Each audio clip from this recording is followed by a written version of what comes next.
ప్రభు అయిన యేసుక్రీస్తు వారి అతి శ్రేష్టమైన నామంలో అందరికీ ప్రైజ్ ద లార్డ్. ఈ రోజు దేవుని వాక్యము, నేను నీకు ముందుగా పోవచ్చు, మెట్టగానున్న స్థలములను సరాళం చేసేదను, ఇత్తడి తలుపులను పగలగొట్టేదను, ఇనుప గడియలను విడగొట్టేదను. యెషయా గ్రంథము 45:2. అవునండి, రక్షింపబడిన నువ్వు నేను ఇప్పుడు అనేక సార్లు మన ముందుండి ప్రభువు వెనక పెడుతూ ఉంటాం.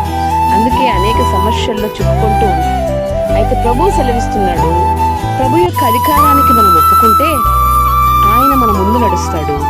ఈ జీవిత యాత్రలో ఆయన మన ముందు నడిస్తే ఏ అడ్డు మన ఎదుట నిలబడలేదు. ఏ సమస్య, ఎలాంటి ఇనుప గడియాలంత సమస్య నీ ఎదుట ఉన్నా ప్రభువుకి నీ జీవితంలో అధికారం ఇచ్చి ఆయన వెనుక నువ్వు నడిచినప్పుడు ఆ అడ్డు ఆటంకాలన్నీ కూడా ప్రభు సరళం చేసి జీవిత యాత్రలో మనల్ని ముందుకు నడిపిస్తాడు.